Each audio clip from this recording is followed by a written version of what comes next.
All right, we are now live. Hi, everyone. I'm Nancy Solari from Living Full Out, and I've got Marcella here with me today. And we are going to be talking about how in my life, going blind actually made me feel richer. Actually, it's kind of funny how that worked out. But just taking you down a little bit past memory lane here. And for all of you who were able to catch my article, hopefully you did. If not, it's there and it'll kind of bring all this to light even more. But back when I was 16 years old, I was like everybody else, right? Just got my license, totally excited to take on the world. However, my oldest sister at the time, she's 5 years older than me, she went to the eye doctor and she came home just crying. She was given the news that she looked like she had this eye condition that was degenerative, no cure. And the doctor wanted my mom, who was a single mom at the time, to bring in her other two daughters, so myself and the middle daughter and the youngest. And we all three went in with my mom and they studied all of our eyes. And again, just silence in the room. Walked out, many doctors in and out, lots of shuffling. Finally, the main doctor comes in and he says, "Gosh, I don't know how to tell you this, but you all three have retinitis pigmentosa, and you should prepare that you will most likely be blind by 40, and there's no cure, and it will get worse. And start making plans." I mean, almost like a death sentence, really. And I mean, I'm just trying to wrap my head around, okay, I'm sure I'm only 16. There will be a cure, right? Well, I'm in my 40s now, and I'll tell you, there has never been a cure.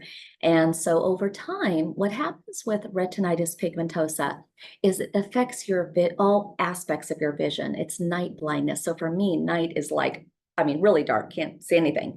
It's depth perception loss. So for me, there's no edges to anything. There's no edges to steps or to countertops or anything. And so it's all just one big blur.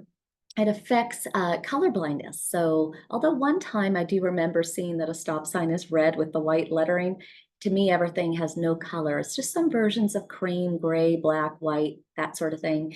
And then overall, it's really grainy and blurry.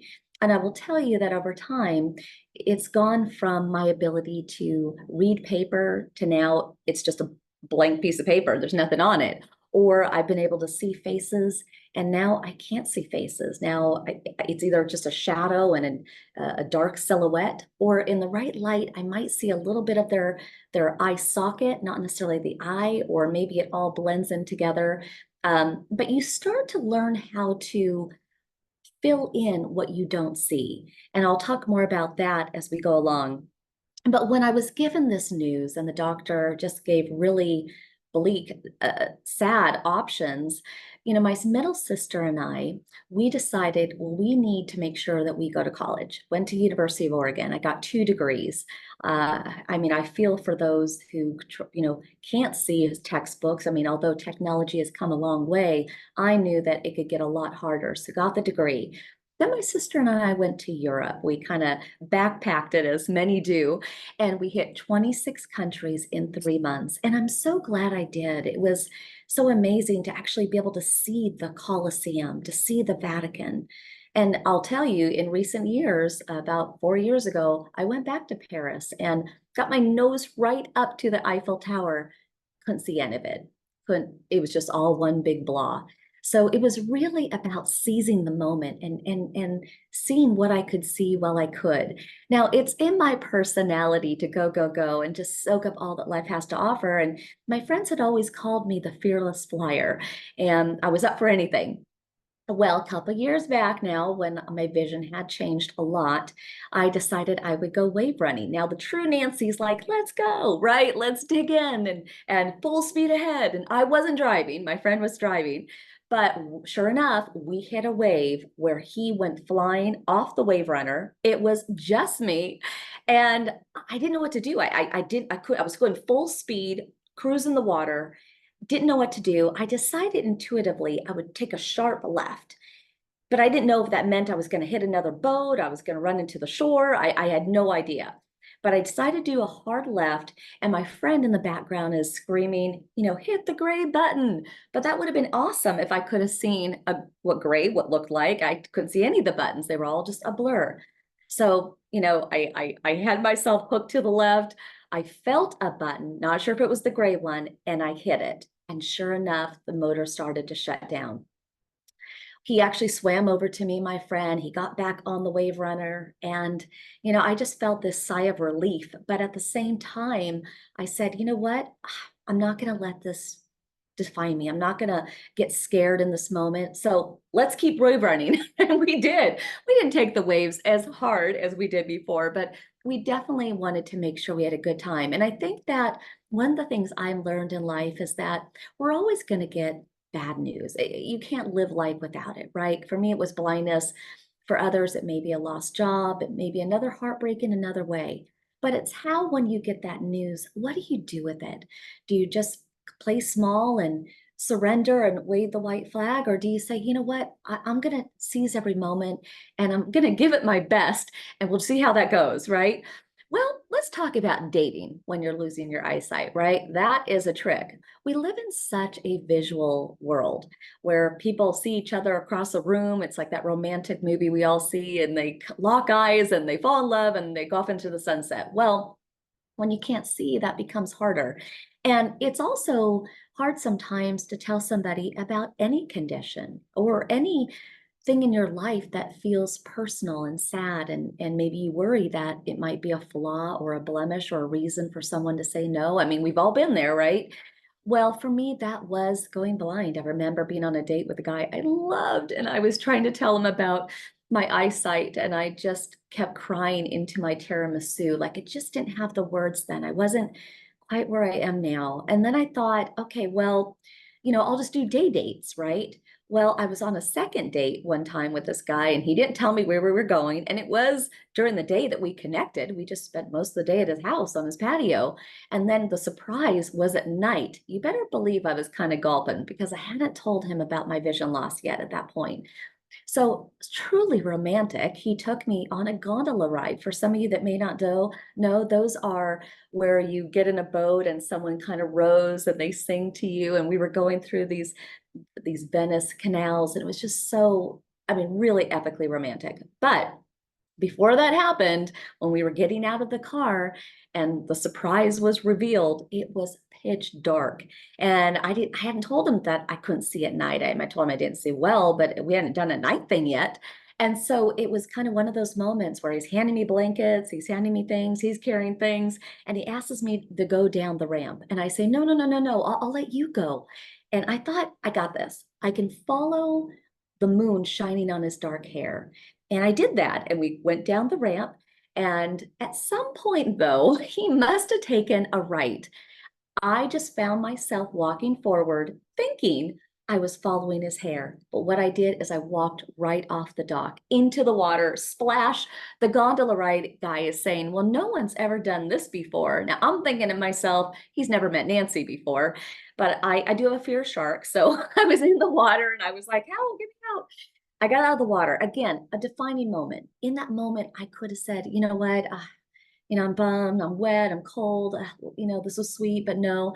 I said, no, I'm going to rally. I've got wet hair. I'm super cold, a little embarrassed. My ego's broken, but let's do this, and we had a great time. Now, he and I did not go off into the sunset romantically. We dated a couple dates and that was it. But I thought to myself, okay, Nancy, you love dating, you love meeting people. Let's just be a little bit more strategic about it. So then I started thinking, well, I will just show up at restaurants before the guy, and I'll maybe have a conversation with the hostess. I'll maybe have a conversation with the server, let them know I can't see well. Maybe they can put the fork in one spot. Maybe they can put the drink in another spot. And it was just kind of one of those things where I thought I had it all figured out, but I didn't, because one of my dates took me to this beautiful French bistro, and I ordered actually a salmon dish, and I was so excited for it. I was so hungry. And when it came, I thought, okay, I know what's on my plate. I took my fork, I stabbed it into what I thought was the salmon. I took a bite. It wasn't the salmon. It was like a half a lemon. I literally ate this half a lemon. I could only imagine what the expression was on my face. I was super dying. And at the moment, I had to spit it out. So now I'm taking a napkin, I'm spitting it out. And I still didn't want to tell this guy that I couldn't see it well because this was a dark French bistro. But I did. I finally, in that moment, had to explain myself why I ate a half a lemon. Didn't want him to think I was a lemon freak or something. And so, as I shared with him about my vision loss and how I was just trying to, sort this all out, he actually had a heart condition of his own. And it was something that one could not see, just like someone couldn't see that I wasn't blind. You look at my face and they would think, oh, she sees fine. So we actually built camaraderie during that date. And it really allowed me to see that I could be open with people, I could be honest with folks. And from there, I continued the dating journey and I started to date with my friends, whether it was Match.com or an eHarmony, which was web-based, or whether I went on to any of those apps. I would give my friend my credentials, they would read the profiles, we would respond together. Or my friend, I would hand her my phone and she would do the swiping. In fact, today, my assistant does my swiping and she knows me very well. And, I find it to be very fun because we're all on this romantic journey together. And I know when I find Mr. Right, there will be a lot of people cheering me on because we've been on this dating journey together. And so just know that as you go through your own challenges, like I have with vision loss, I think there's a lot more that we have in common collectively than our differences.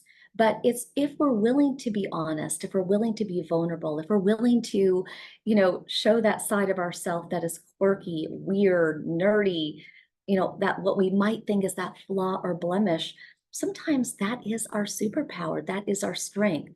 But you also have to be honest with yourself and figure out, okay, how can I, despite this limitation, still be myself and not lose that zest, that spirit?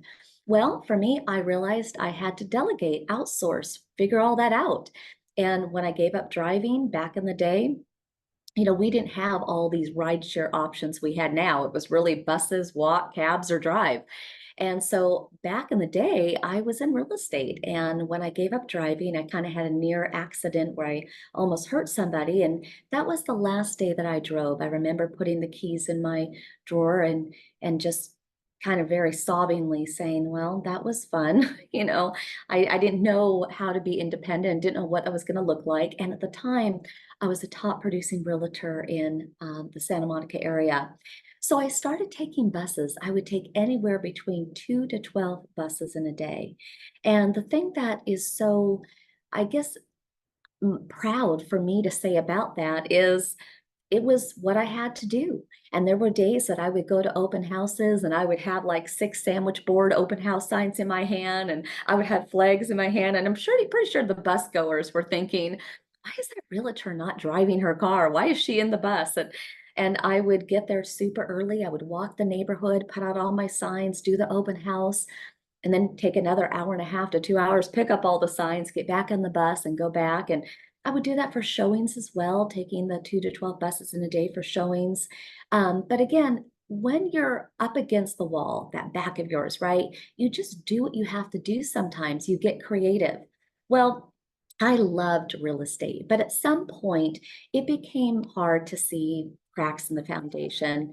And it was obviously really hard to, you know, advise my clients on things that really I felt as a realtor, they needed that person to see for them. So I retired and I started my company, Living Full Out. And I'll tell you, that has been a journey all on its own. I want to take a moment, just a brief pause here though, because does anyone have any questions? Feel free to chime on in. Marcella, I see we do have a question. Go ahead. Yes, someone asked, what made you feel like you couldn't be honest to begin with? It's a great question. So there is this sadness whenever you're given news, and it could be a health condition, it could be going through a divorce or a separation, it could be anything. There's the emotions, the energies.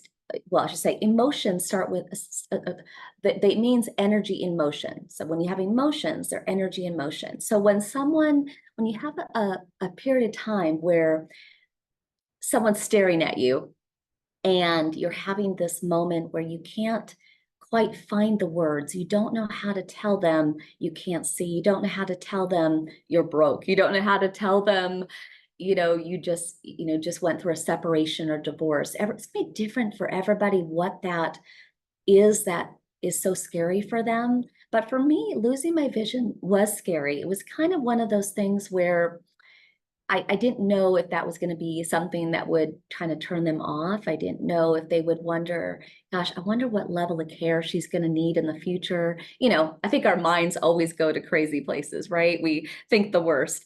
What I should have done that is thought the better. And I learned over time that actually the more honest I was with dates, actually it made us closer. It bonded us. Even if we weren't the most romantic fit, I'm actually friends with many of the guys I went on dates with today. So really, really great question. So anyone has any others, keep them coming. So jumping back into the whole story though, so when I segued out of real estate because I couldn't drive and it just became harder to really be the best realtor I wanted to be, I created Living Full Out, which is a motivational speaking coaching company. And I really saw so oftentimes in my real estate career, people who felt like they couldn't buy a home because they were single, or they couldn't buy a property because they were never going to make enough money. They were never going to qualify.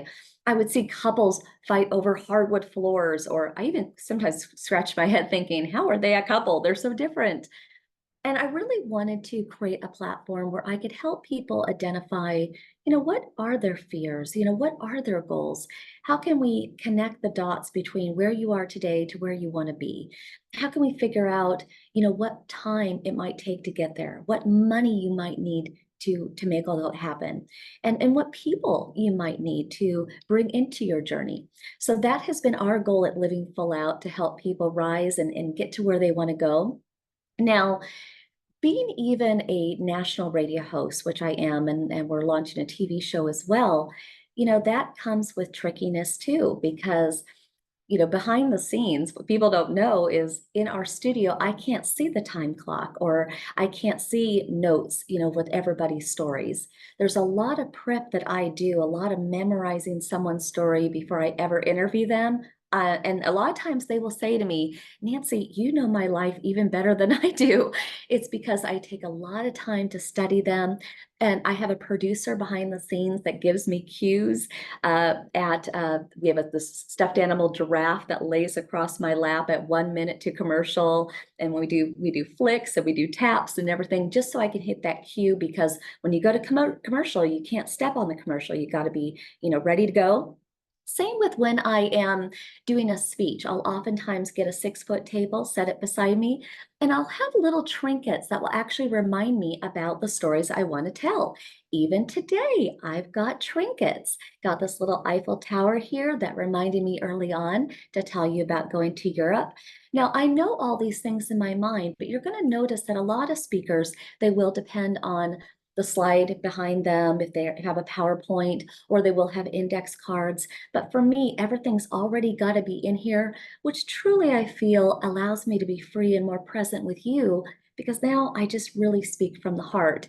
And it's about figuring out for all of us, cracking that code. I figured out, how can I do my show, and how can I speak, and how can I not have to rely on note cards? I cracked the code, and I want you to as well. Now, again, part of cracking the code came for me asking for help, being vulnerable, being willing to seek out resources. I am a champion for nonprofits. I love them. In fact, our TV show that we're launching right now is Nonprofit MVP. You can go to nonprofitmvp.com to check that out. And it is a competition show all dedicated to nonprofits, because when I created that show, and I brought in very successful people as experts to help guide and lead it. As a recipient of nonprofits, people taught me white cane training or low vision aid, and different tools that I needed to be able to live independently, cook and get around. Without those nonprofits, where would I have been? And I know for many different health conditions, for homelessness, helping children, you name it, our hunger situation in our country. That is why I wanted to give back to them. Now, guide dogs for the blind. I want to mention them for a second, because one of the things about going from being someone who doesn't see well, and then you become a visually impaired person, and then you become a legally blind person, which is what I am, and then maybe even a blind person. There's phases to that. And so you have to lose a significant amount of vision to get a guide dog. So that's why you have to go through years and time of white cane training before you do that. But sure enough, eventually the eyes got to a point where it wasn't so good. Now I'll tell you, the first guide dog school that I approached in trying to get a guide dog actually turned me down. Believe it or not, I was too social, I was too active, too busy. And they said a lot of their guide dogs were more for people that needed the support, companionship, really light mobility. And I really needed someone that I could run on the beach with, that I could, jump on a plane and go to a speaking engagement with. So Guide Dogs for the Blind gave me my dog Frost, and he is a 77-pound Labrador, hungry always. But he truly is my bodyguard. He is my guide. He is my eyes. And it is just so cool because literally we'll be walking along. He navigates sandwich boards and fire hydrants. And when he gets to a curb, he stops. He lets me tap my foot. He lets me know when it's time to go. He is such a blessing. And so if you have an opportunity to ever become a puppy raiser, Guide Dogs for the Blind always needs puppy raisers and people that volunteer to help prep a guide dog like Frost for someone like me. Because before they come to me, they got to go through a lot of training and learn a lot of those skills through the trainers, but also everyday people that allow them to be part of their home. And so truly one of the things that I have embraced is looking at life in a way where I don't need to rely on my sight. It's kind of a hoot, actually. I don't know why I say hoot, but I say it in a lighthearted way because I remember being 16 and I remember those words that I would be blind by 40. I remember the feeling of that death sentence. I remember feeling worried, could I still be that fearless flyer? I remember crying in my tiramisu, wondering, how was I going to date? I can't see someone across the room. How was I ever going to do apps? Those pictures are so small, but thankfully my friend stood beside me. All of that journey, even building Living Full Out, all of that, it led me to a place of becoming a lot more creative, a lot more innovative. And that's part of really, again, bringing people into your journey, being vulnerable. And again, I really want to welcome that anybody can reach out to me at Living Full Out at connect@livingfullout.com, because I know these sometimes these fears and these questions we have, they come to us at the middle of the night. They come to us at times when we feel our saddest, our lowest. And Nancy, I'll always be your friend. And in fact, I see that Marcella, we have another question. What's cooking? Yes, someone asked, what inspiration, if any, have you found in the representations in media or pop culture? That's a great question. It's it's interesting. I feel like the blind community could be more represented. Um, I think a lot of times the people I meet get confused because when they meet me and they find out that I can't see, and I love going to like meetup groups, like there's this site called meetup.com, very social with that. And of course, I meet a lot of people out and about. And at first, especially if they don't recognize Frost, my guide dog, right away, a lot of times they might put up their hand and I don't see their hand, so I don't shake it. And they might think, wow, she's rude, or the minute thing is I might tell them, hi, nice to meet you, or, hey, if we see each other again, say hi because I'm legally blind. I might say something like that. And they kind of put me in a bucket of, oh, poor girl. And then I'll tell them all the things I'm doing and it'll kind of blow them away. Well, when I watch TV and I look at the news, and I've spent much of my life in media, and I look at films, I think that it would be really helpful if we could show what blindness was more like. For example, those hybrid cars, right? Oh, it's so great, right? When you stop the car, there's no sound, the engine goes off.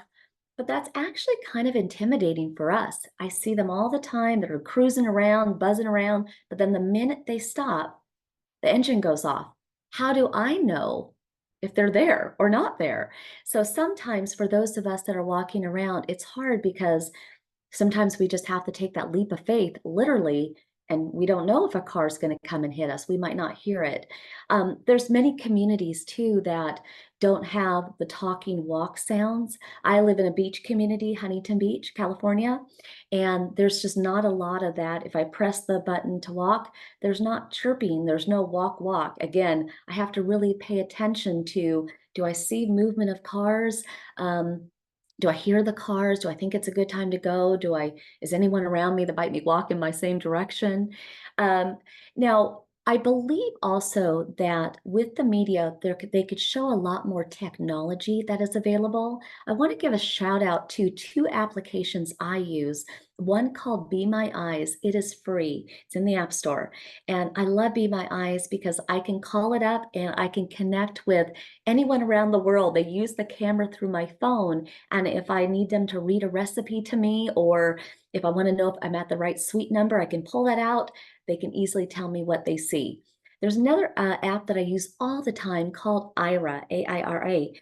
And it's beautiful because with Aira, although it's a paid app, it allows me to have someone pull up a GPS. They can even see the names of stores.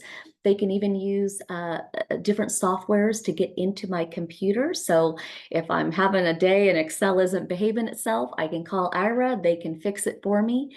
So the world of being legally blind, I think it is, and visually impaired, I should say as well, I think it isn't intimidating when it comes to the emotions behind it, the losing of the vision, but yet it is so inspiring when I think about nonprofits that are there for me, like Guide Dogs for the Blind, or applications like Be My Eyes and Ira. Then it makes it a whole lot less scary. And there are times believe it or not, I actually forget that I can't see.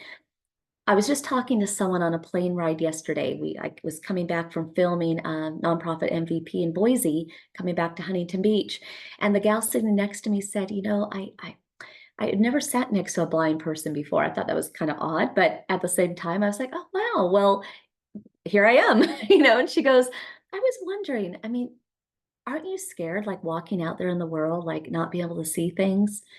And I said, well, I can either live in fear or I can trust all my other senses. I can trust what I smell. I can trust what I hear. I can trust the tactical, what I'm feeling. I can trust my apps, right, that I just shared with you. I can and trust that I'm going to be safe just overall.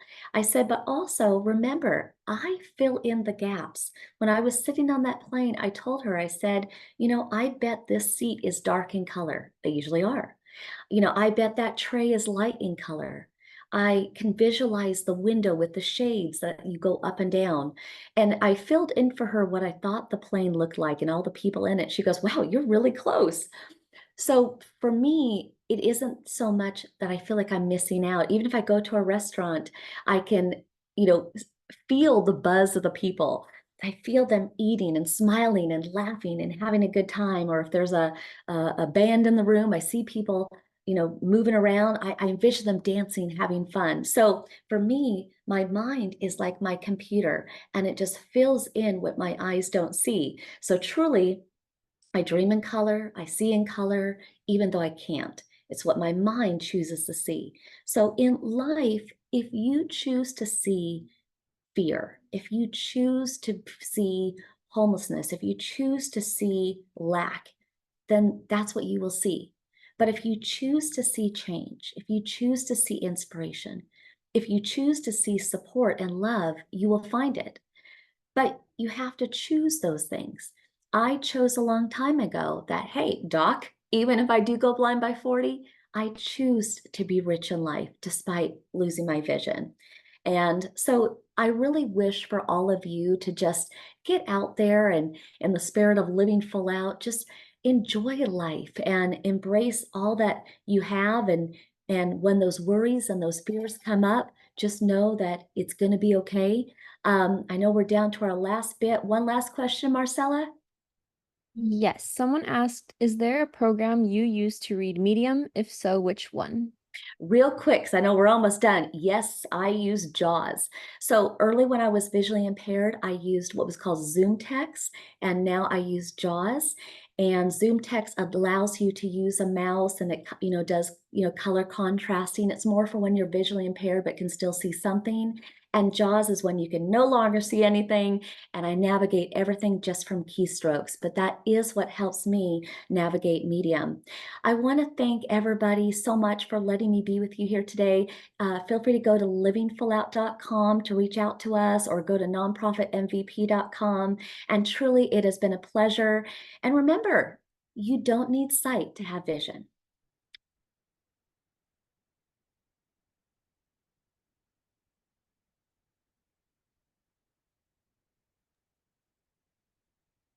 Okay, Nancy, just me. Just some people are leaving the room, but if you'd like me to, some people left in like comments about your, just comments, no Oh, questions. If you'd like me to yeah. read this to you right now, while some people are still here. Yeah, if anyone's still here, I never know, y'all, what the big like curtain down, pull the what's that hook thing, pull it off stage. Yeah, what's the next question? I'm happy to give a Oh, few. not Yeah. questions, just some comments people Oh, left. sure. Yeah. Yeah. Oh, someone said go Ducks. Another Yay. person. Yep. Someone said, what an amazing journey. You're an incredible person. Thanks so much. Oh, Another one. We complain about our minor physical problems every day, and you overcame blindness. Such an inspiring story. that is so sweet. Another one. It's your resilience for me. Thank you so much for sharing your story. That's so nice, really. Yes. Someone else. Be My Eyes is such a cool app. I have downloaded it. Ah, it's really cool. I mean, I'm telling you, and I am most lucky because I have you, Marcella, helping me out, right? I mean, truly, I think when we are blind, deaf, I have a really good friend who's in a wheelchair due to MS. There's a lot of times that we can feel isolated. We can feel like we have a little bit of a broken wing, but you want to look for those people that might feel that way. Scoop them up, love on them, support them, get groceries for them, just be that sounding board for them. Because so many have been that for me, and that allows Nancy to be Nancy. So thank you everyone for joining today, and feel free to reach out to us again at livingfullout.com. And Marcella, I will let you dash as well. Mwah. Thanks everyone.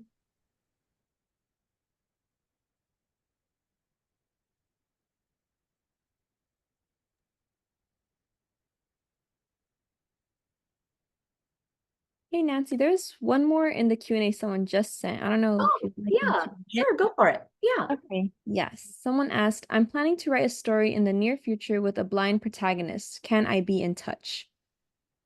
Oh, yeah, reach out to me. Probably the best way would be nsolari at livingfullout.com. That's my email. Okay, I will type it for them. Perfect.